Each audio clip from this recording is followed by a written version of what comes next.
पश्चिम, वायव्य, उत्तर या उत्तरी ईशान कोण में बना सकते हैं। इससे घर में सुख शांति बनी रहती है। इससे घर में सुख शांति बनी रहती है। ठीक है। अन्य कक्ष की तरह अतिथि कक्ष में भी शयन की व्यवस्था होनी चाहिए। ठीक है। शयन की व्यवस्था होनी चाहिए, बेड इत्यादि रखना हो। वही हमारा पश्चिम, दक्षिण, नैऋत्य कोण में बेड लगा सकते हैं। ठीक है। शौचालय यदि बनाना हो तो नैऋत्य कोण, पश्चिम या दक्षिण दिशा में बना सकते हैं। ठीक है। अतिथि कक्ष में यदि शौचालय बनाना हो तो नैऋत्य, पश्चिम या दक्षिण दिशा में बना सकते हैं। ठीक है। अतिथि कक्ष साफ सुथरा होना चाहिए। अतिथि कक्ष का जो रंग हो वह हल्का रंग का होना चाहिए। कलर जो इसका हो हल्का रंग का होना चाहिए।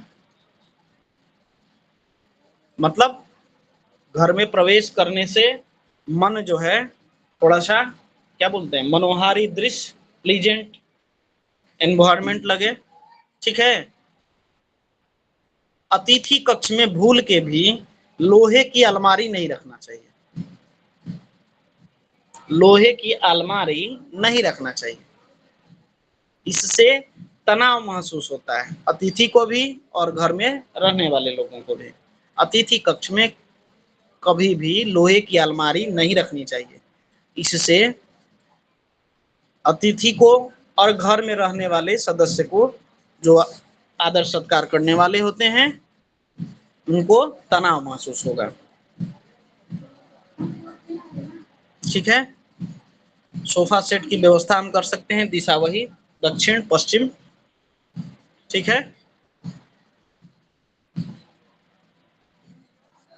कूलर की व्यवस्था पश्चिम दिशा में। ठीक है। पूर्व दिशा में भी कर सकते हैं कूलर। ठीक है। अतिथि कक्ष में फर्श पे हम दरी या कालीन जो है उसको बिछाना शुभ होता है। अतिथि कक्ष में फर्श पे दरी, कालीन बिछाना शुभ होता है। ठीक है। ये था हमारा स्वागत कक्ष, अतिथि कक्ष।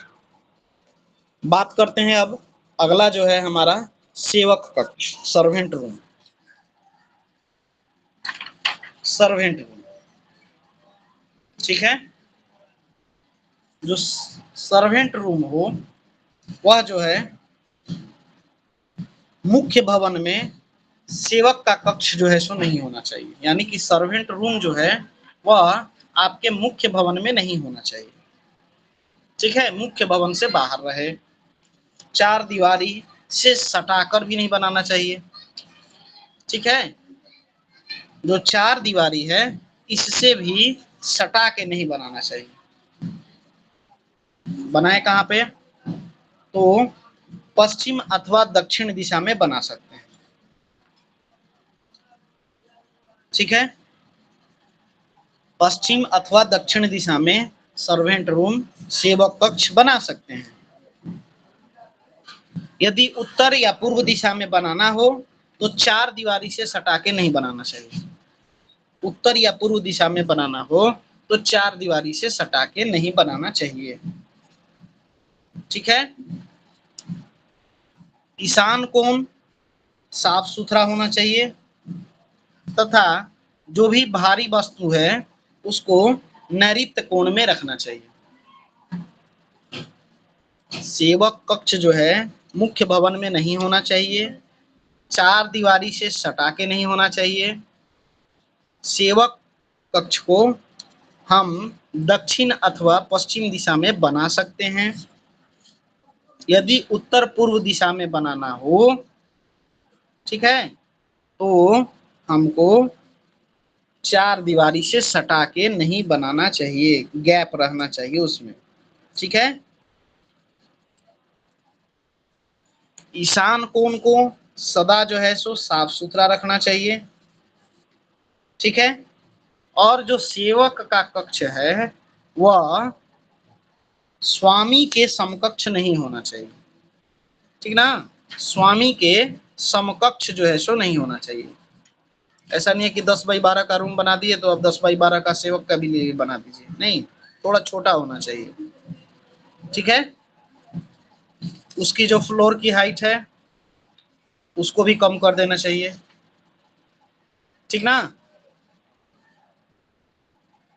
यदि 12 फीट का आपका हाइट है, सीलिंग हाइट है, तो उसको हम 11 फीट का ही रखें, ठीक ना। बात समझ में आ रही है? जी बाबा। हाँ, चलिए, तो ये हो गया सेवक कक्ष। अच्छा, कई बार ड्रेनेज का जो है सो थोड़ा सा बार बार आ रहा है ना, तो पानी की निकासी या ड्रेनेज के लिए शायद इसी पर चर्चा हो रही थी अभी, शुरू में इसी पर चर्चा हो रही थी हमारे आने से पहले। बोलिए। नहीं बाबा, सीट को लेकर चर्चा हो रही थी। सीट के लेकर चल। देखिए, जो भी हमारा भवन में, हर एक दिशा के लिए नोट कर लीजिए, जिस भवन का मुख पूर्व दिशा की तरफ हो, ठीक है, जिस भवन का मुख पूर्व दिशा की तरफ हो, उस भवन में ड्रेनेज लाइन जो है उत्तर पूर्व दिशा में होनी चाहिए, ठीक है। हमारे घर से जो निकास हो पानी का उत्तर पूर्व में होना चाहिए। पश्चिम की तरफ हो, पश्चिमाभिमुख मकान हो, ठीक है, उस भवन में ड्रेनेज लाइन पश्चिम दिशा या उत्तर पश्चिम दिशा में होना चाहिए, पश्चिम दिशा या उत्तर पश्चिम दिशा में होना चाहिए, ठीक है। जिस भवन का मुख उत्तर दिशा की तरफ हो, ठीक है, यानी उत्तराभिमुख जो मकान है, उस भवन में ड्रेनेज लाइन आपका उत्तर पूर्व दिशा में होना चाहिए, उत्तर पूर्व दिशा में, ठीक है। और जिस भवन का मुख जो है दक्षिण दिशा की तरफ हो, उस भवन में ड्रेनेज लाइन दक्षिण पूर्व अथवा दक्षिण दिशा में कर सकते हैं, ठीक है। लेकिन इन सब में कुछ जो है सो दोष बनता है, इस दोष को हम लोग बाद में बताएंगे, ठीक ना। जैसे कल बताए थे ना राघवेंद्र जी। जी जो हाँ, अब दक्षिण दिशा में ही हो तो क्या करें, उसी साइड में गई है तो प्रयास तो करना चाहिए कि उस साइड में ले जाए, पूर्व दिशा की तरफ, ठीक है। थोड़ा सा जो है सो उत्तर या पूर्व, देखिए सभी दिशाओं में यदि आप गौर करेंगे, पूर्व दिशा को जो है सो कंसीडर किया गया है ना। जी। हाँ, तो प्रयास यही करना है कि उत्तर या पूर्व में ही हो जाए, नहीं होता है तो फिर जो है सो उसके लिए उपाय है, आप इस तरीके से कर सकते हैं। अब जो है सो अगला जो हमारा चैप्टर है वह है अध्ययन कक्ष के बारे में, ठीक ना। अध्ययन कक्ष के बारे में, अध्ययन कक्ष को हम लोग जानते हैं स्टडी रूम, ठीक है। अध्ययन कक्ष जो है, अध्ययन कक्ष जो है वायव्य अथवा नैऋत्य में नहीं बनाना चाहिए, नैऋत्य में तो कदापि नहीं होना चाहिए, वायव्य फिर भी थोड़ा सा जो है सो बना सकते हैं, ठीक है, वायव्य में बना सकते हैं, ठीक है, लेकिन नैऋत्य में तो कदापि नहीं, ठीक ना। लास्ट ऑप्शन है हमारा वायव्य कोण का, ठीक है ना। जी। हाँ, पढ़ाई करते समय, ठीक है, पढ़ाई करते समय जो मुख हो पूर्व अथवा उत्तर दिशा में होना चाहिए, पूर्व अथवा उत्तर दिशा में मुख होना चाहिए, ठीक है। नैऋत्य दिशा में या वायव्य कोण में, नैऋत्य कोण में या वायव्य कोण में पुस्तकों का रैक भी नहीं होना है, ठीक ना। नैऋत्य कोण में पुस्तकों का रैक नहीं होना है। नैऋत्य और दूसरा कौन सा वो? वायव्य कोण, वायव्य कोण और नैऋत्य कोण में पुस्तकों का रैक नहीं रखना है, रैक रखते हैं ना लोग, अलमारी वगैरह।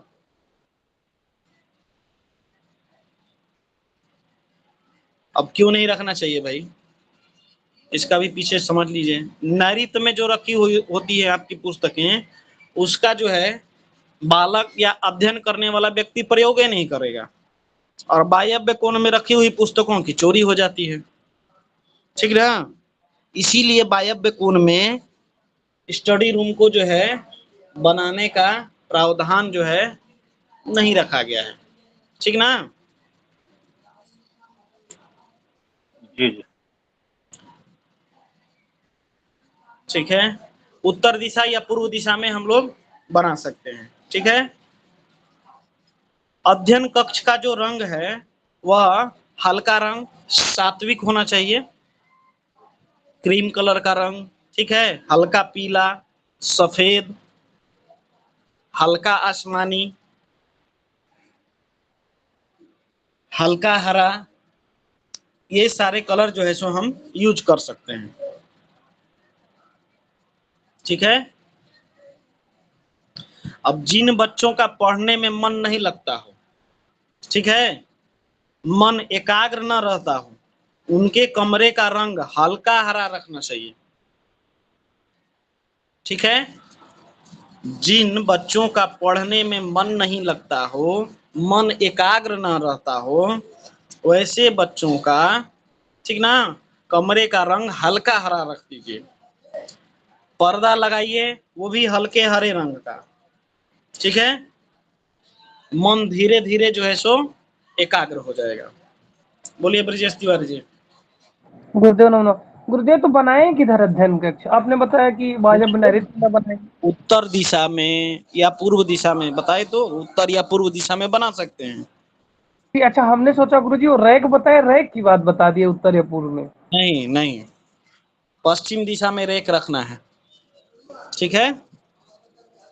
जी गुरुजी दक्षिण जी। दिशा में भी रख सकते हैं, पश्चिम दिशा में भी रख सकते हैं, लेकिन नैऋत्य कोण में नहीं रखना है। नैऋत्य कोण में रखिएगा, बच्चा पुस्तक का प्रयोग नहीं करेगा, उपयोग नहीं करेगा, पढ़ेगा नहीं। वायव्य कोण में रखिएगा, पुस्तक उसकी चोरी हो जाएगी, या कहां पर रख देगा उसको खुद पता नहीं होगा, ठीक ना, ढूंढने पर नहीं मिलेगा, ठीक जी है। गुरुजी जी जी। यदि पढ़ने से मन जो है सो बच्चा का न लगे, पढ़ने में मन न लगे, या बार बार कहने पे भी आपकी बातों को न सुनता हो, मन चुराने लगे पढ़ने से, ठीक है, पढ़ने से भागे, ठीक है, तो बच्चे के कमरे में ईशान कोण में सरस्वती यंत्र लगा दीजिए, सरस्वती यंत्र जो है लगा दीजिए, अध्ययन में मन लगने लगेगा, ठीक है, अध्ययन में मन लगने लगेगा। अध्ययन कक्ष के ईशान कोण में कम से कम सामान होना चाहिए, कम से कम सामान, ठीक है। देखिए स्टडी रूम जो है ना, स्टडी रूम में आपका जितना कम सामान हो, मन उतना ही एकाग्र होगा, नहीं तो बार बार अलग अलग चीजों पे जो है सो मन जाएगा, जिससे एकाग्रता समाप्त हो जाएगी, और पढ़ाई के लिए एकाग्रता आवश्यक है। बोलिए ब्रिजेश जी, बोलिए। गुरुदेव ये जो आप सरस्वती यंत्र बताए, तो ये कागज का या पीतल या तांबा ऐसा कुछ बताए नहीं? तांबे का इसमें जो है सो प्रयोग करेंगे जी सरस्वती यंत्र में, ठीक है। ईशान कोण में कम से कम सामान होना चाहिए। जो हमारी बीम होती है ना, इन्वर्टेड बीम कहते हैं, लटकती हुई बीम, ठीक है, उसके ठीक नीचे बैठकर नहीं पढ़ना चाहिए, या पढ़ने का टेबल भी नहीं होना चाहिए।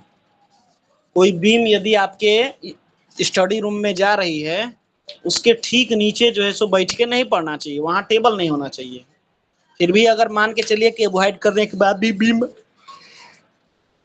आ रही है, दिख रही है, तो वहां जो है सो फॉल सीलिंग वगैरह कर दीजिए, ठीक है। गुरुदेव क्या कर दें? फॉल सीलिंग, भगवान फॉल सीलिंग, सीलिंग जो है पैक किया जाता है ना जिप्सम बोर्ड इत्यादि के माध्यम से, प्लाई बोर्ड वगैरह के माध्यम से। नहीं पता गुरुदेव, लिख ले रहा। बैंक वगैरह में जाते हैं भगवान? जी बैंक तो जाता हूँ गुरुजी। बैंक जाते हैं तो वहां देखते हैं लाइटें वगैरह लगी रहती हैं बैंक में, और ऊपर से सीलिंग एकदम व्हाइट कलर का चमकता है, जी एसी जी। रहता है, देखते हैं? एसबीआई में ज्यादा दिखता है गुरुदेव, हैं? एसबीआई बैंक में। हाँ, बहुत पैसा है ना, वहां पे जी ज्यादा दिखेगा आपको। वो वही फॉल सीलिंग होती है सबसे छत पर। सीलिंग मतलब छत ही होता है, ठीक ना? और फॉल सीलिंग मतलब गिरता हुआ छत। वो गिरता नहीं है, एक्चुअल में उसका नाम है, ठीक ना, फॉल सीलिंग। ठीक है, तो लटकती हुई बीम के नीचे बैठकर पढ़ना नहीं चाहिए, वहां स्टडी टेबल भी नहीं होना चाहिए, ठीक है? अगर है तो वहां फॉल सीलिंग करा दीजिए। पढ़ने वाले अध्ययन कक्ष में पल्ला जो है सो दरवाजा जो है वो 2 पल्लों का हो, ठीक है? 2 पल्लों का दरवाजा जो है सो होना चाहिए। स्टडी रूम में यानी कि अध्ययन कक्ष में स्नानागार संलग्न किया जा सकता है, लेकिन शौचालय नहीं। स्नानागार संलग्न किया जा सकता है यानी कि ओनली बाथ, ठीक है? टॉयलेट नहीं होना चाहिए। स्टडी रूम में हम बाथ रूम अटैच कर सकते हैं, लेकिन टॉयलेट नहीं, शौचालय नहीं, ठीक है?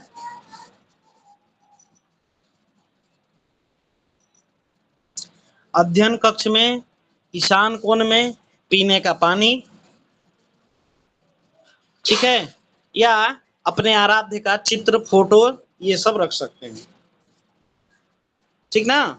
पीने का पानी या भगवान का चित्र हो, ठीक है, आराध्य का फोटो हो, लगा सकते हैं।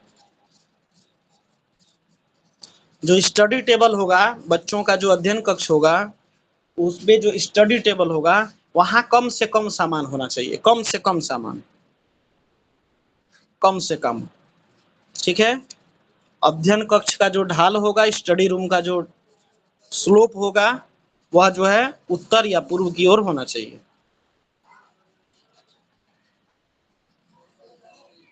ठीक है?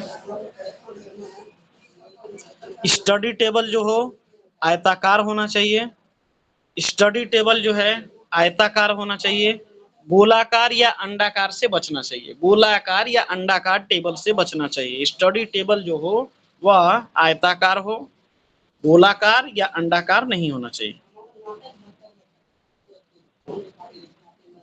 ठीक है? स्टडी रूम में, अध्ययन कक्ष में बंद घड़ी, टूटा फूटा पेन, टूटा फूटा सामान, कोई धारदार चाकू, हथियार, औजार, ठीक ना, ये सारी चीजें जो है नहीं रखना चाहिए, ठीक है? ये सारी चीजें नहीं होना चाहिए। स्टडी रूम में, अध्ययन कक्ष में बंद घड़ी, टूटा फूटा पेन, टूटा फूटा सामान कोई भी, ठीक ना, धारदार चाकू, हथियार, औजार, ये सारी चीजें ना हो तो सबसे ज्यादा बेहतर। ईशान कोण में तो कतई नहीं होनी चाहिए, ईशान कोण में तो कतई नहीं होनी चाहिए, ना हो तो सबसे ज्यादा बेहतर, सीधे लिख लीजिए, नहीं होना चाहिए,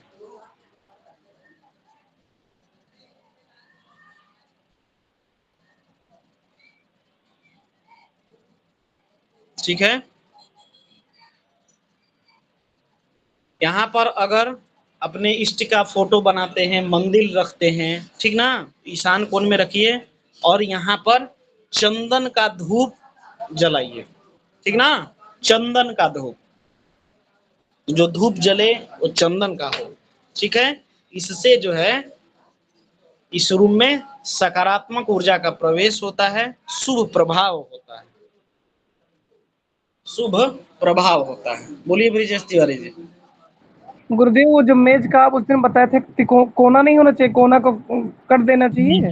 हाँ, कोना काट देना चाहिए, पूरा जो जी है सो एकदम पॉइंटेड ना हो, लेकिन टेबल आयताकार होगा, गोलाकार या अंडाकार नहीं होगा, ठीक ना? जी जी। राउंडेड जो है सो होना चाहिए, ठीक ये है ना? धूप वाला बोल दीजिए गुरुजी जो अभी बोले। जो है जलाना है, स्टडी रूम में चंदन का धूप जलाइए, ठीक है, या चंदन धूरा रखिए, उस पर जो है सो जो भी अपनी देवदार इत्यादि का धूप हो उसके ऊपर चंदन धूरा थोड़ा सा जो है सो रख दीजिए, ठीक है। गुरुदेव आप बताएं, इससे रूम में शुभ प्रभाव और कुछ बोले थे, फिर आपसे बात करने लगा। शुभ प्रभाव पड़ता है, इससे घर में जो है सो शुभ प्रभाव पड़ता है, मन एकाग्र होगा, ध्यान लगेगा पढ़ने में, सकारात्मक ऊर्जा का वास होगा, ठीक है। जी गुरुजी। अगला है कोषागार, कोषागार, ठीक है। इसके लिए शुभ और उपयुक्त दिशा स्थान उत्तर दिशा, ठीक है। कोषागार के लिए यानी कि अपने धन संचय कक्ष के लिए सबसे उपयुक्त स्थान है उत्तर दिशा, ठीक है, उत्तर दिशा। उत्तर दिशा के कमरे में अब हमको बनाना है तिजोरी इत्यादि, ठीक ना, अलमारी रखनी हो किस प्रकार से रखें, ठीक है। उत्तर दिशा के कमरे में दक्षिणी दीवार को, उत्तर दिशा के कमरे में दक्षिणी दीवार से 1 इंच छोड़ दीजिए। दक्षिण जो दीवार है, दक्षिण जो दीवार है, उत्तर दिशा में कोई कमरा है, ठीक है, हमको वहां पर मान के चलिए कि अपना कोषागार बनाना है, धन संचय कक्ष हो, तो सबसे उपयुक्त जो दिशा है वह है उत्तर दिशा। उत्तर दिशा में किसी कमरे में आप जो है स्वस्थान रखिए, उसका कुबेर का स्थान है, वहां जो है दक्षिणी दीवार में, दक्षिणी दीवार, उत्तर दिशा के कमरे में दक्षिणी दीवार में 1 इंच स्थान जो है सो छोड़ दीजिए, और तब जो है सो वहां पर तिजोरी का स्थापना करिए, अलमारी रखिए, ठीक ना। अलमारी जब खुलेगी तो वह जो है उसका मुख जो होगा आपका उत्तर दिशा की ओर खुलेगा, अलमारी जो है उत्तर दिशा में खुलेगी, ठीक है। इस प्रकार से रखना है, ठीक है। इस कमरे में यानी कि जो धन संचय कक्ष हो उसमें अग्नि, नैऋत्य, वायव्य, दक्षिण दिशा में दरवाजा नहीं होना चाहिए, याद रखिए। धन संचय कक्ष में अग्नि, नैऋत्य, वायव्य, दक्षिण दिशा में दरवाजा नहीं होना चाहिए, ठीक है।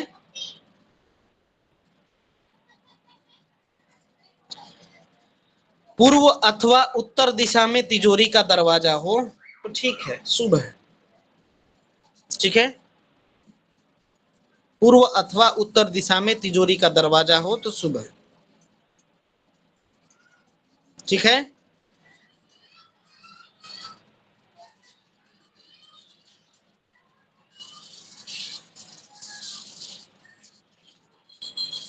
अगर हमको मान के चलिए कि तिजोरी का दरवाजा रखना है दक्षिण दिशा में, तो वहां पर जो है बृहच्छत है ना, बृहच्छत वास्तु पुरुष में जब पढ़ेंगे तो बृहच्छत का जो स्थान है वहां पर जो है आप रख सकते हैं दरवाजा, किसका, तिजोरी का, अलमारी का। दूसरा बताया, क्या नाम बताया आपने? बृहच्छत, दक्षिणी साइड में देखेंगे तो आपको बृहच्छत मिलेगा, ठीक ना। अगर अग्निकोण से आएंगे, ठीक ना, तो यह जो है आपका चौथा पड़ेगा, बृहत, जी बाबू। बृहत छत ना, चौथा पड़ेगा, ठीक है ना। अग्नि से जब नैऋत्य की ओर आएंगे तो आपका चौथा स्थान पड़ेगा, ठीक ना।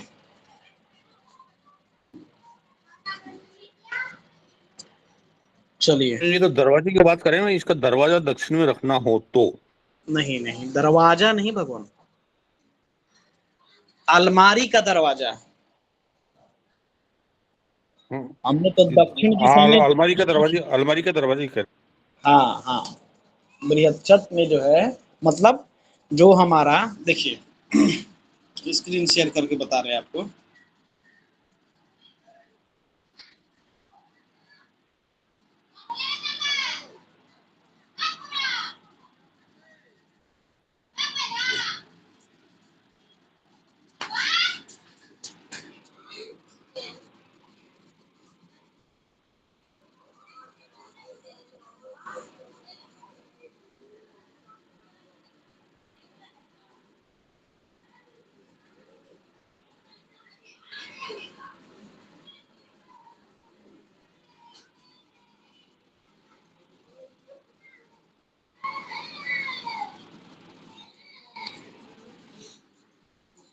ये हो गया भूखंड, यह हो गया हमारा उत्तर दिशा, ठीक है। अब हमको बनाना है, तो इसमें जो है यहाँ से जो है 9 भाग करेंगे, ठीक ना। 1 2 3 4 5 6 7 8 9 भाग, ठीक है, इस स्थान में। और यहाँ से पहला हिस्सा, दूसरा हिस्सा, तीसरा हिस्सा, और ये जो आ रहा है चौथा हिस्सा, यहाँ पर जो है हम दरवाजा रख सकते हैं। दिख रहा है ना, ये अलमारी का दरवाजा, ठीक है। समझ में आई बात? अलमारी का दरवाजा कैसे रखेंगे? जी। दीवार के साथ रखेंगे या टेढ़ा रखेंगे? चाहे आप इधर ऐसे रखें अलमारी, देखिए पुनः मैं बता रहा हूँ,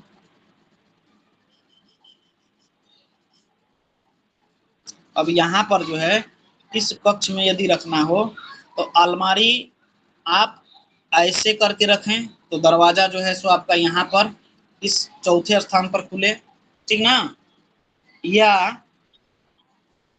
अलमारी ऐसे करके करेंगे तो इस स्थान पर आएगा ना, उत्तर की तरफ खुलेगा ना, तो ये जो है सो चौथे स्थान पर जो है आपकी अलमारी स्थित हो जाए। बात समझ में आ गई? हाँ ठीक है, आगे बढ़। इधर खाली छोड़ना है, इधर खाली छोड़ना है, आपका चौथे स्थान पर आएगा, ठीक है। इधर से काउंटिंग करेंगे तो 1 2 3 और ये चौथा स्थान, ठीक है ना। अब आपकी अलमारी चाहे इधर की ओर मुख किए हुए हो, चाहे इधर की ओर मुख किए हुए हो। बात समझ में आ गई?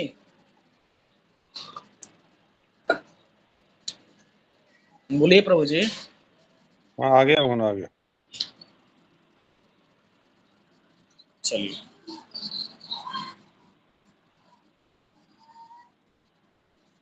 इसके बाद कोषागार के कक्ष में दहलीज अवश्य रखना चाहिए।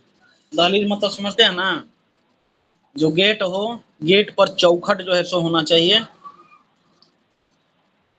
तो चौखट खाली 3 तरफ होता है, इसको भी थोड़ा शेयर ही कर देते हैं, ये भी समझ में आ जाए। दहलीज समझते हैं कि नहीं आप लोग?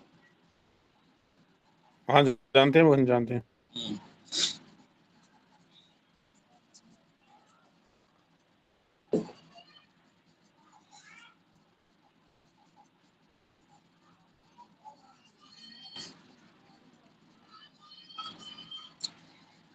अगर दहलीज रखते हैं, ठीक ना, दहलीज रखते हैं तो आपका धन जो है सो रुकेगा। अगर दहलीज नहीं है तो जितना तेजी से धन आएगा उससे दुगनी तेजी से जो है सो चल जाएगा, ये जान लीजिए। दहलीज नहीं रखिएगा तो उससे दुगनी तेजी से। अब मान के चलिए कि ये हमारा कमरा है उस धन संचय का, यहाँ पर हमने गेट रख दिया, ठीक है, यहाँ पर हमारा गेट हो गया। अब इस गेट पर, इस यहाँ तो चौखट होगा, यहाँ पर जो है दहलीज होना चाहिए इस स्थान पर, ठीक ना। ऐसे समझ लीजिए, ये है आपका गेट, दरवाजा, तो इस स्थान पर जो है ये जो है दहलीज होना चाहिए। इधर से एंट्री करेंगे ना, बाहर निकलेंगे ना इधर से, तो ये दहलीज यहाँ पर होनी चाहिए। ये चौखट जो है 2.5 इंची 3 इंची का होना चाहिए। इससे धन जो है सो आपका रुकेगा, ठीक ना।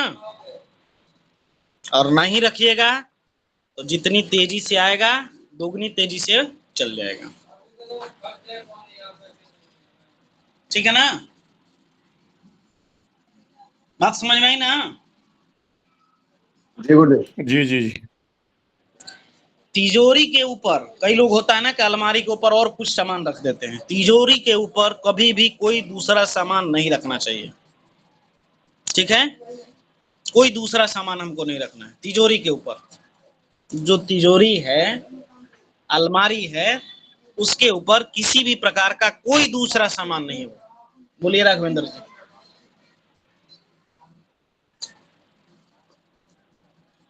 बोलिए राघवेंद्र जी।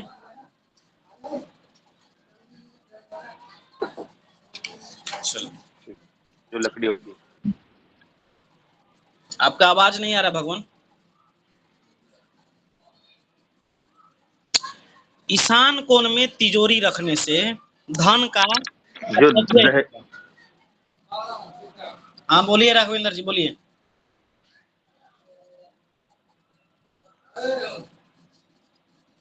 गुरुदेव ईशान जो दहलीज है वो गूलर की लकड़ी है, उसके लिए श्रेष्ठ मानी गई है क्या, पूछ रहा हूँ। अब लकड़ी के बारे में भगवान विशेष तौर पे बताएंगे कि घर में क्या क्या लकड़ियां यूज कर सकते हैं, ठीक ना। दहलीज जी के लिए जी जी इतना रखिए, इतना ध्यान में रखिए कि दहलीज रखना चाहिए, ठीक है। जी जी। हाँ, ईशान कोण में तिजोरी रखने से धन का अपव्यय होता है, ठीक है। धन का अपव्यय होगा, व्यर्थ खर्च होगा। अग्नि कोण में रखने से कर्ज की स्थिति पैदा होगी। अग्नि कोण में यदि आप रखते हैं तो कर्ज की स्थिति पैदा होगी। नैऋत्य कोण में रखते हैं तो धन का आगमन होता है, ठीक ना। नैऋत्य कोण में रखते हैं तो धन का आगमन होता है, लेकिन खर्च भी अधिक होगा, ठीक ना। गुरु दोबारा बताना एक बार।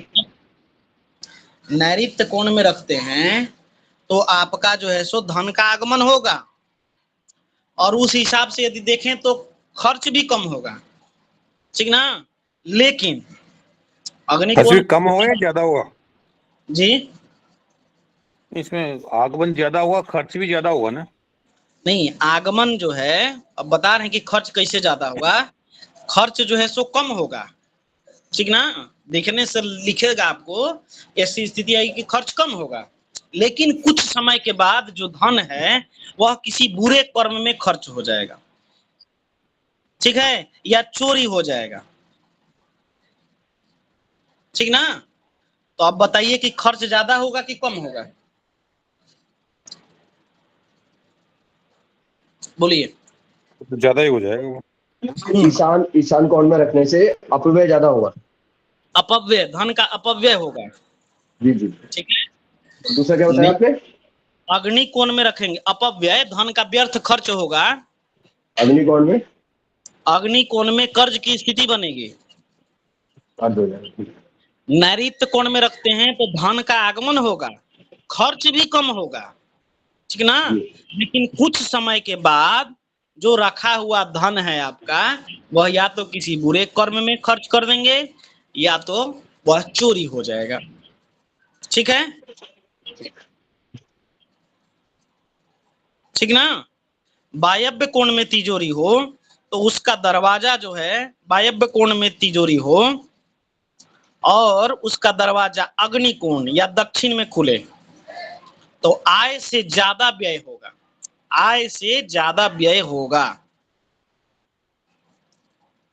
और धन को जो है संरक्षित करना, यह जो है सपना हो जाएगा, ठीक ना। वायव्य कोण में रखते हैं और उसका मुख जो है दक्षिण में खुले या अग्नि कोण में खुले तो आय से ज्यादा जो है सो व्यय होगा, धन आप नहीं रख पाइएगा, संचय नहीं कर पाइएगा, सपना हो जाएगा आपके लिए, ठीक है।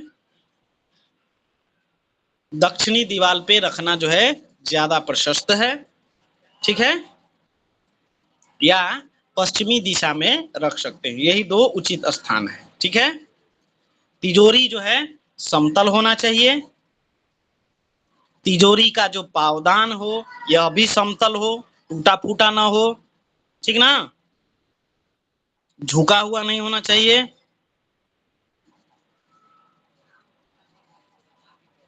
ठीक ना। अगर इसमें ध्यान नहीं देते हैं, ठीक ना, पावदान झुका हुआ हो या आपका जो है सो टूटा हुआ हो, तो धन का आगमन कम, इसका जो है सो अपेक्षा खर्च अधिक होगा, अपव्यय हो जाएगा,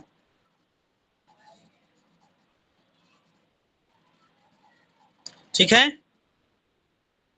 कमरे का रंग जो है पीला रखना चाहिए, पीला, पीला या हल्का पीला रख सकते हैं, ठीक है। तिजोरी की जो पूजा है नित्य करनी चाहिए, विशेष करके प्रत्येक कृष्ण पक्ष के प्रत्येक बुधवार को, प्रत्येक कृष्ण पक्ष के प्रत्येक बुधवार को सुबह शाम जो है तिजोरी का पूजा जो है करना चाहिए, ठीक है।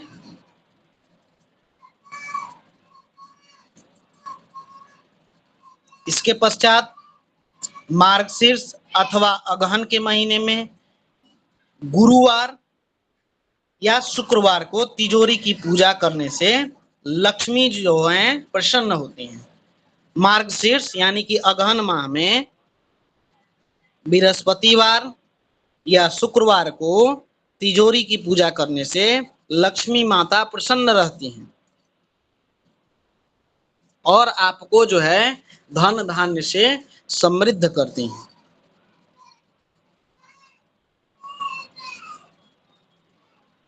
ठीक है।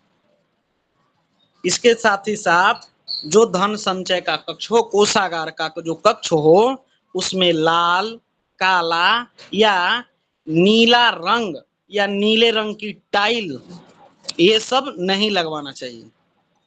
लाल, काला या नीला रंग, ठीक ना, इसको उपयोग में नहीं लाना चाहिए, ना ही टाइल्स इत्यादि होना चाहिए, फर्श इत्यादि नहीं होना चाहिए, ठीक है। इसका रंग जो है बता ही दिए, हल्का पीला या क्रीम कलर, हल्का हरा भी रख सकते हैं, हल्का हरा भी रख सकते हैं,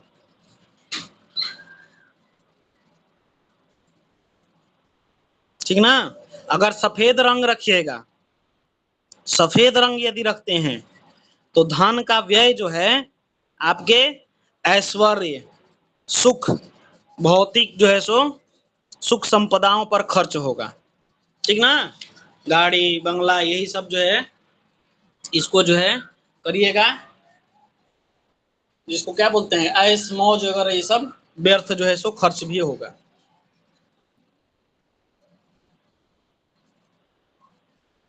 ठीक है। तो ये था आपका तिजोरी से संबंधित, ठीक ना। कल हम लोग बात करेंगे सीढ़ी वाले घर, गैरेज, इन सब के बारे में। आज कोई प्रश्न है तो आप लोग पूछ सकते हैं, ठीक ना। बोलिए, बेसमेंट वगैरह के बारे में कल पढ़ेंगे। कोई प्रश्न है तो पूछिए आप सभी, बोलिए देवेंद्र जी। नमो नमः। नमो नमः प्रभु जी। गुरुदेव, जैसे आपने बताया कि स्टडी रूम के बारे में, तो बच्चे क्या होता है, जैसे बेडरूम होता है तो वहीं बैठ के पढ़ लेते हैं, जो उनका बिस्तर होता है वहीं किताबें रखी होती है, तो क्या ये शुभ है? बैठ सकते हैं, वहीं सो जाते हैं। लेकिन टेबल हो उसका आकार देखिए, ठीक ना, वह जो है जी। चौकोर होना चाहिए, और जो उसके एजेस हैं यानी कि जो कोने हैं वो जो है थोड़ा सा राउंड किया हुआ हो। गोल टेबल नहीं होना चाहिए, अंडाकार नहीं होना चाहिए। जहां बैठ के पढ़ें वहां जो है बहुत ज्यादा रंगों का प्रयोग ना हो, हल्के रंग, पीला रंग, क्रीम रंग, बुद्ध यानी कि हरा जो है, ये सब रंग जो है सो कर सकते हैं। इसके साथ साथ इनके जो घर में है वो सामान का बिखराव बहुत ज्यादा नहीं होना चाहिए, ठीक ना। जी। मन जो है सो एकाग्र नहीं होगा। पढ़ने के लिए तो कहीं पढ़ लीजिए, लेकिन एक स्थान जो निर्धारित किया गया है कि अध्ययन कक्ष जो है इस प्रकार का होना चाहिए। यदि आप उसको करने में समर्थ हैं तो ठीक है, और नहीं तो कम से कम इन वस्तु चीजों का जो है सो हमको ध्यान रखना चाहिए, ठीक ना। जी भगवान, गुरु जी आए हैं क्लास में। नमो नमः प्रभु जी, स्वागत है आपका। नमो नमः भगवान। 2 मिनट ले सकता हूँ? बिल्कुल बिल्कुल, हमारा चैप्टर कंप्लीट हो गया जी, आप लीजिए। देखिए भगवान, अभी एक कक्षा में व्यक्ति हमसे पर्सनली चैटिंग से बात कर रहे थे कि वो पढ़ कुछ रहे हैं और यहाँ पर कुछ ऐसे चीज हैं जो उनको समझ में नहीं आ रहा है, माने मत भिन्नता मिल रही है बहुत सारे प्रकरण में। मैं आप लोग को बताता हूँ, ये जो शयनागार, शौचालय, ड्रेसिंग रूम, एक मिनट,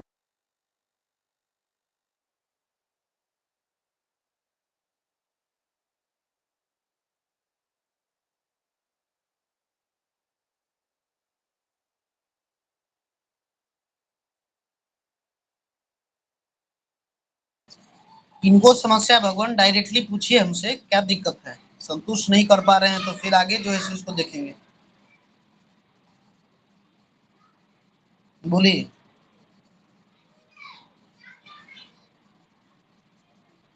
नीना जी, आपको कोई समस्या है? नहीं नीना गुरुजी, कुछ नहीं बोला।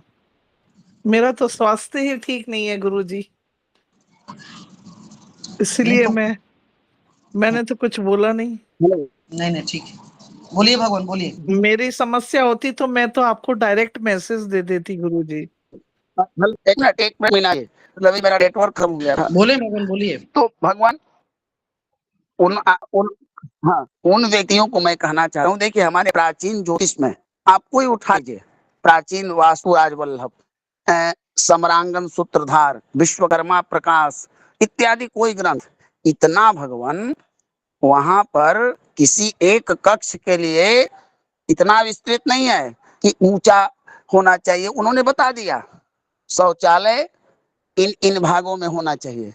अब हो क्या रहा है, आजकल बहुत सारे पुस्तक हैं, आप किसी वास्तुशास्त्र के आधुनिक पुस्तकों को देखिए, उसमें बहुत कम लेखक हैं जो प्रमाण देकर कहते हैं कि यह श्लोक आपको विश्वकर्मा प्रकाश से लिया गया, या वास्तु रत्नाकर से लिया गया, या अन्य किसी वास्तु ग्रंथ से। वो क्या कर रहे हैं, ए लंबाई होना चाहिए, स्क्वायर फीट में होना चाहिए, वगैरह वगैरह, जो कि प्राचीन वास्तु से उसमें भिन्नता होती है। तो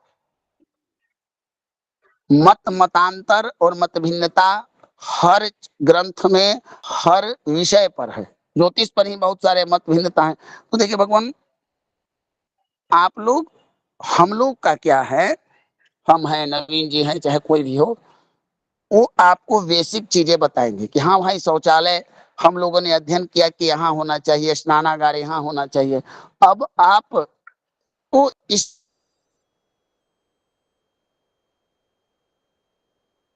चीज की स्वयं संतुष्टि करनी होगी। गुरु जी ने बताया वो सही था, या उसे आगे कुछ को जानकारी मिल सकती है, क्या नहीं? नहीं, प्रामाणिकता चाहिए तो फिर श्लोकों का ही जो है सो वर्णन होगा, और क्या। आप देखिए, हम आपको बहुत सारे प्रमाण हरिकिशन जी ऐसे दिलाएंगे कि आधुनिक वास्तु कीजिए, और पीडीएफ में भरे पड़े हैं आपके, एक से एक प्रकाशन के, एक से एक प्रकाशन के। वो अपना पूरा बेसिक चीजों के सही कुछ और चीजें बताने लगे। अब बताइए, सेफ्टी टैंक के बारे में आप किसी वास्तु राजवल्लभ वगैरह को अध्ययन कीजिए, वहां पर इन चीजों की चर्चा नहीं है। ड्राइंग रूम, ये सब चीजें भगवान आधुनिकता से ली गई हैं। इस बात को मानते हैं किशन जी? जी जी वाला बिल्कुल सही करें। अब कलर बदलना है, रेमेडियल वास्तु, अब आपके किचन में, आपका शौचालय में कैसा कलर का रूम चाहिए, ये सब चीजें भगवान नहीं थी। ये चीजें नहीं कर, अब फ्लैट में वास्तु का नियम लागू नहीं, तो भगवान देखिए समय के साथ ज्योतिष पर ही देखिए ना, प्राचीन काल में भृगु संहिता, मानसागरी, मुहूर्त चिंतामणि,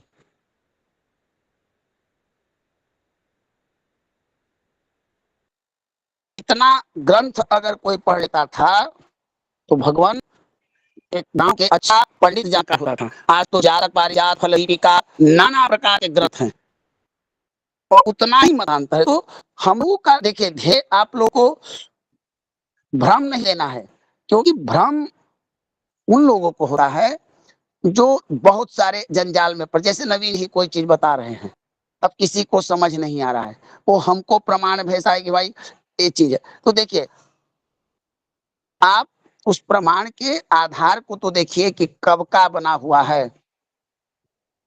अब प्राचीन वास्तुशास्त्र के नियम से अब देखिए ना, मैंने प्रमाण एक दिया था आप लोगों को कि लिखा हुआ है कि जल स्नान गृह और शौचालय एक साथ बनाने से, ये वास्तु विश्वकर्मा प्रकाश भी कहता है, सब कहता है कि राहु चंद्र के घर में युति होती है, और 99% लोग बना रहे हैं ना भगवान।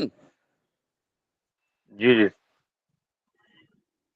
तो आप लोग को समझना होगा कि कोई भी चीज अगर बताया जा रहा है, अब सेफ्टी टैंक जिनके यहाँ फ्लैट नुमा, जो जो जिनके यहाँ जगह की कमी है, जो आधुनिक जीवन शैली में जी रहे हैं, इतना पर्याप्त जगह नहीं है, उनके यहाँ क्या वास्तु का आप नियम लगाइएगा? लग सकता है राघवेंद्र जी? नहीं भगवान, वहां पे तो आपको आप बस जो भी जानकार उपाय है वही करने होकर, पड़ेंगे। आप सुनिए, आप जानकार होकर द्वार वेध देखकर, खिड़की देखकर, उनके भूखंड को देखकर, सब चीज देखकर भी मौन रहिएगा। फिर अंतोगतवा जाके कहिएगा कि सतचंडी यज्ञ करा लीजिए, वास्तु शांति करा लीजिए, है ना? जी जी। सोचने की विषय है कि पहले भी देखिए बीमारी का ही इलाज एक पंडित जी नड़ी धरते थे, गांव के वैद्य जी बता दिए, ज्यादा हुआ तो कोई बड़ा हॉस्पिटल। आज तो इतने सारे जांच हैं कि जो हमारे पूर्वजों ने कभी कल्पना भी नहीं किया होगा, है ना? हरि किशन जी, देवेंद्र जी, सुधीर जी, बताइए। जी गुरुदेव, सही कह रहे हैं आप। क्या हरि किशन जी? जी बिल्कुल सही कह रहे हो। तो इसलिए भगवान आप बेसिक चीजों को पढ़िए। ए काल काल का चक्र परिवर्तित हो रहा है। अब एक महोदय ने वास्तु, आप ही लोग की कक्षा से कुछ लोग निंदा नहीं करते हैं, वो सीखने के ख्याल से तर्क वितर्क करते हैं, ठीक है। उन्होंने कहा कि गुरुजी वृक्ष भेद के बारे में, वो भी शिल्प दीपक नामक एक वास्तुशास्त्र राजस्थान या कहीं से निकलता है, उसमें लिखा हुआ है कि देवालय वेद। उन्होंने तर्क भी अच्छा संगत दिया कि आप जाके देखिए, उज्जैन देखिए, आप जाकर देखिए, बड़े बड़े मंदिरों के बगल में बहुत सारे ऐसे भूखंड हैं, चाहे मकान फ्लैट नुमा है, जिन पर मंदिर की छाया पड़ती है। तो देवालय वेद, उसमें वह मकान किसी न किसी प्रकार से तो दूषित हुआ ना भगवान, बताइए। जी जी। क्या हरि किशन जी? ये बिल्कुल सही है बोल। तो भगवान, अब कहिएगा कि हम वहां जाकर ये कहें कि, तो बुद्धि, विवेक और शास्त्र, कभी कभी क्या होता है कि शास्त्र की मर्यादा, यद्यपि शुद्धम लोक विरुद्धम ना चरणीयम ना करणीयम, कभी कभी शास्त्र की मर्यादा भी आपको अपने बुद्धि और विवेक से ही करना होता है। ऐसा नहीं है कि शास्त्र में लिख दिया कि सुबह शौचालय करना है, शौच करना है तो इस दिशा से कीजिए, और रात्रि में बेचारा जिसके यहाँ फ्लैट है वो कहाँ जाएगा? ये तो अपना विवेक चाहिए ना भगवान। एक खुले स्थान के लिए था, प्राचीन काल के लिए था। क्या सुधीर जी?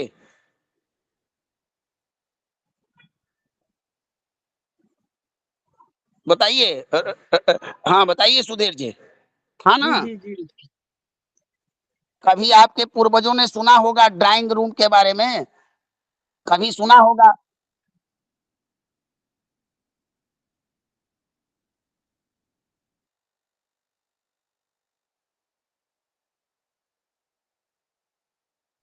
अ- अध्ययन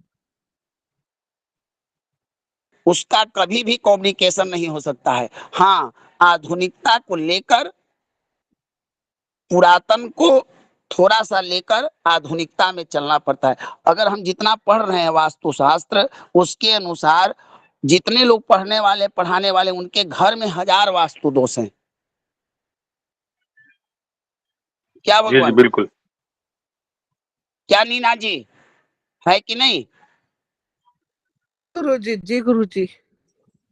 तो भगवान इसीलिए मैं आप लोग के लिए कहता हूं कि विषयों से भटकिए मत। आपका वास्तुशास्त्र के उन्हीं चीजों को देखिए, क्योंकि लिखने वाले ने उसको लिखना था, कलम चलाना था, वो लिख दिया। किस पर हमारे शास्त्रों की रचना किस सिचुएशन में, किस परिस्थिति में, किस योग्यता पर लिखा गया, उसका आगे निवाह पाना भगवान बहुत कठिन है।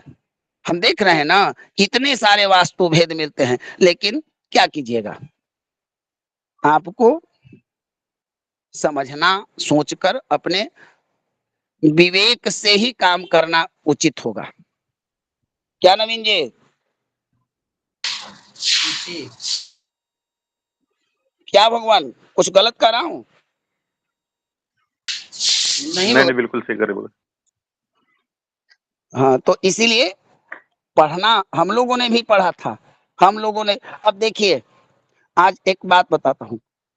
एक आप लोगों ने पढ़ा होगा राहु मुख, पढ़े हैं ना सब लोग? पढ़े हैं ना? राहु मुख तो गृहारंभ वगैरह में पढ़ाया गया है कि नहीं अभी? बता दिया गया, बता दिया गया। जी जी जी जी जी जी बताइए बताइए। अभी सुनिए, अभी नवीन जी की हैं, बताते हैं। अब एक, मान लीजिए कि आपकी चंद्रमा कमजोर है, आपका चंद्रमा कमजोर है, और आप गृह प्रवेश कर रहे हैं, गृहारंभ कर रहे हैं, चंद्र बली नहीं है, कोई योग्य ज्योतिषी जी कहेंगे कि चलिए आपका ठीक मुहूर्त नहीं बना है। अब शास्त्र ने तो विकल्प निकाल दिया है कि जो आपके घर में स्त्री अगर सुंदर हो तो उसको रख के काम कीजिए। अब बताइए भगवान कि जिस घर में सुंदर स्त्री ना हो तो काम रुक जाएगा? बताइए राघवेंद्र जी जी। जी भगवान। तो बहुत सारे, जितना अध्ययन कीजिएगा उतना ही भ्रम आएगा और उतना ही ज्ञान वर्धन होगा। तो इसलिए देखिए, हम जो बताएं हमने भी कहीं पढ़ा, नवीन जी जो बता रहे हैं वो भी कहीं ग्रंथ से बता रहे हैं। लेकिन भगवान प्राचीन ग्रंथ जो है, अब जितना प्राचीन ग्रंथ में जाए वहां ये सब चर्चा नहीं है कि ब्रेसलेट कहाँ होना चाहिए, किचन बेडरूम में कौन सा कलर होना चाहिए, बेडरूम की तिजोरी कहाँ रखना चाहिए। इतना विस्तृत उन लोगों ने संक्षेप में ही बहुत चीजें बता दी जो महत्वपूर्ण है। ठीक ना? आज तो हम लोग बहुत चीज सोचते हैं, कलर होना चाहिए, घर में कैसा फूल लगाना है, वगैरह वगैरह चीजें आजकल बढ़ चुकी है, क्योंकि टेक्नोलॉजी का युग है। उतने ही अंक शास्त्री वास्तु शास्त्री हो जाते हैं। तो इसलिए जो चीज कक्षा में पढ़ाया जाए उसका अनुसंधान कीजिए कि नवीन जी, मनोरंजन जी, हरिकिशन जी या कोई गुरु जी पढ़ा रहे हैं तो कितना सक्सेसफुल है, कितना इसको हम आधुनिक जीवन में लागू कर सकते हैं। नियम तो बहुत सारे हैं। क्या भगवान, है ना? बताइए। बिल्कुल सत्य भगवान। चलिए, तो आप लोग की कक्षा, और ये तो था कक्षा। अच्छा, आप लोगों से एक निवेदन है भगवान। और अच्छा, कि वाराणसी, देखिए हम पहली बार आप लोगों के कक्षा में इस चीज को रख रहे हैं। देखिए हम लोग वाराणसी में जो प्रोग्राम रख रहे हैं उसमें गणेश दत्त द्रविड़ जी का आप लोगों ने नाम सुना होगा, जी जी सुना है ना? तो देश के जो जी भगवान। राम मंदिर वगैरह के, हम लोगों ने उनसे निवेदन किया है कि आप हमारे चीफ गेस्ट होइए और हम लोग ज्योतिष वगैरह की कार्यशाला करें। अगर आपकी दुआ हो तो वो चीफ गेस्ट समझिए कि 50% पर बात चल रहा है। तो जिन लोगों को भगवान आना है वो कंफर्म कर दीजिए ताकि हम लोग व्यवस्था करें। और ऐसे ऐसे वाराणसी क्षेत्र में विद्वानों की कमी नहीं है, वो ज्ञान का क्षेत्र है। हम लोग का बुलाने का है कि आप लोग का अच्छे अच्छे विद्वानों से संपर्क कराए, कुछ सीखे, कुछ सिखाएं, यही चीज उद्देश्य है। तो जिन लोगों को आना है वो एकदम क्लियर बता दीजिए ताकि व्यवस्था करनी हो, क्योंकि हरिकिशन जी व्यवस्था करने के लिए होटल वगैरह सब जरूरी है ना, बताइए। जी बिल्कुल सही बात। कि मान लीजिए कि हरिया राघवेंद्र जी सब लोग आएंगे तो उन लोगों को उचित अतिथि सम्मान सत्कार होना चाहिए। और ये चीज ऐसा नहीं है कि मेरा घर है, हमारे लिए भी दूरी है और आप लोगों की भी दूरी है। तो एक निर्णय कर लिया जाए कि हम लोग कितने लोग आ रहे हैं, उसी प्रकार मीना जी व्यवस्था कर लिया जाए और उस व्यवस्था को करके 3 दिन का प्रोग्राम कर लिया जाए संस्थान का। क्या बिल्कुल सही बात। आप लोग का क्या कहना है, बताइए। आप लोग का क्या कहना है इसमें, नवीन जी? जो उचित है उसको करिए प्रभु जी। ठीक है भगवान। ठीक, किसी को कोई पूछना है कुछ विषय पर या विषय से संबंधित या वाराणसी सत्र से? नहीं भगवान। चलिए यहीं पर समापन करते हैं हम लोग। ओम पूर्णमिदं पूर्णात् पूर्णमुदच्यते पूर्णस्य पूर्णमादाय पूर्णमेवावशिष्यते। ओम शांति शांति शांति।